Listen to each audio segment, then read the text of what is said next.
January 2016, one of the most notorious software piracy groups on the planet looks at a brand new anti cracking system and basically taps out.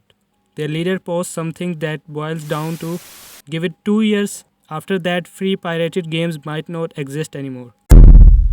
That was 10 years ago.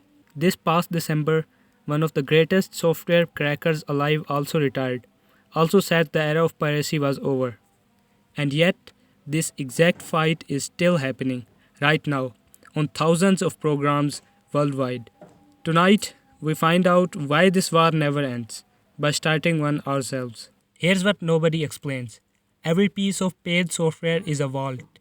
Adobe built one for Photoshop, Microsoft built one for Office, some guy in his bedroom built one for that $4 app on your phone, and the moment any of these ship somewhere on earth, someone starts hunting for the door that got left unlocked. One promise made once: I'm not cracking Photoshop tonight, not because I couldn't explain it, because doing it is extremely illegal. And this channel does not need Adobe's legal team in the comments. What I'll show you instead is the exact tools, the exact thinking, the exact 5 minutes real crackers go through on something built specifically and legally to be practiced on. Call it a fight simulator. Real instruments, nobody's putting a 747 into a mountain. So, how does any of this actually work? Every program, Photoshop, Spotify, the practice target we're opening soon, starts as a code written by humans in languages like C++, Python, Java, etc. Readable, friendly. The kind of things you could glance at and go, oh, that's just a loop. Computers don't care. Computers want one thing: ones and zeros. So before any of this runs, it gets compiled, translated into machine code. If human code is a recipe, machine code is the meal already cooked and plated, with no card telling you what's in it. There's one slightly more readable version of machine code, called assembly, dumbed down just enough that a human can look at a line and go, okay, this is telling the computer to put the number 23 somewhere. That's the whole sentence. Now imagine a 60,000 line novel where every line is some version of put this number here. And somehow, by the end, you have got the holy Microsoft Word. Assembly is the cracker's X-ray vision, the skeleton of a program, with zero access to the source code. In a few minutes, we put on the goggles. A skeleton doesn't come with locks. Locks get bolted on separately, on purpose, by the developer, specifically to keep people like us out. These are activation checks, and they come in two types. Online checks are needy. Every time you open the program, it calls home, pinging a server, hey, is this person logged in? You enter a key, the software phones it in, the server says yes or no. This is what Photoshop does. And it's also the hardest type to crack, because answer doesn't live inside the program at all. It lives on the server you'll never touch. Offline checks don't call anyone. The entire puzzle is sealed inside the program itself.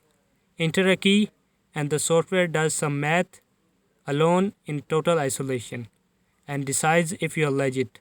No backup, no call to headquarters.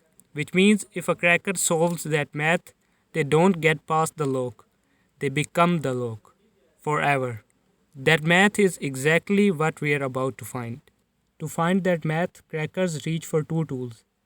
A disassembler turns machine code back into assembly, Google Translate for a robot. A debugger is the real trick. It runs a program one step at a time, freezing it whenever you want, so you can poke around while everything else stands still.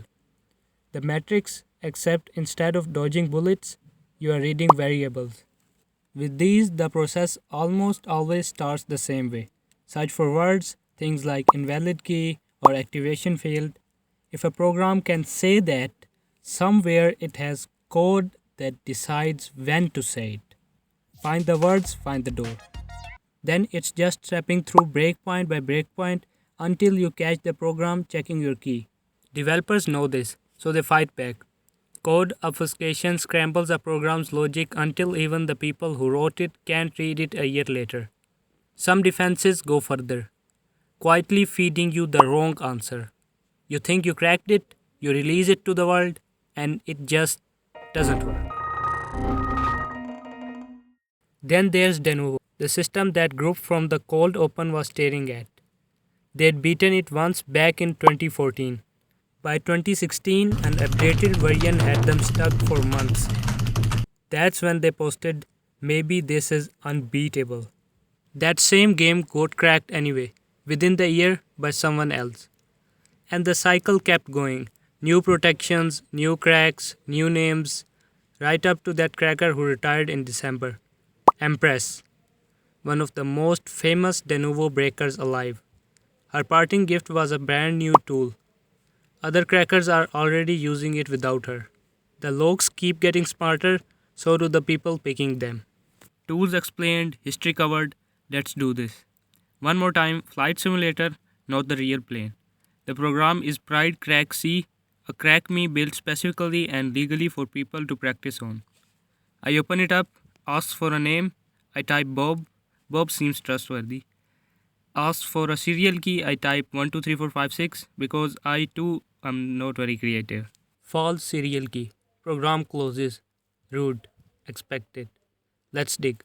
I open it in a debugger and find the spot where that error message gets triggered. There, a compare instruction. The program in real time asking itself, is the user input equal to the correct answer? I drop a breakpoint right there. A tripwire that freezes everything the instant it's crossed. And run it again, same name, same fake key. Freeze frame. Now I can see both sides of the comparison. My input 123456 next to the answer the program actually wanted. And that answer isn't fixed. It's calculated from the length of whatever name you typed. Take the length, add a very specific number, 0xCA, note the sound a pirate makes, XOR it against another specific number, and out comes your key. So open Python, recreate that math, plug it in a new game, Brad, 4 letters, run it, get a number, restart the program, type Brad, enter that number as the key, and we are in. 5 minutes, one breakpoint, a little arithmetic. Somewhere out there right now, this exact process, same tools, same logic, buried under 100 extra layers of obfuscation is happening on something real. Should you do this to actual paid software? No, obviously no. Beyond being illegal, cracked software is where a shocking amount of malware hides. You are not risking a lawsuit, you are risking your own computer asking you for a ransom. No updates, no support, and a free price tag that can quietly cost you your entire bank account. But understanding how this works, that's different story. Not a crime, just knowing what's actually happening inside every app on your phone. Every login screen that's ever made you paste in 25 character from somewhere you probably shouldn't have. 10 years ago, some of the smartest people in this world said this would all be over by now. They were wrong. A few months ago, one of the best to ever do it said it again.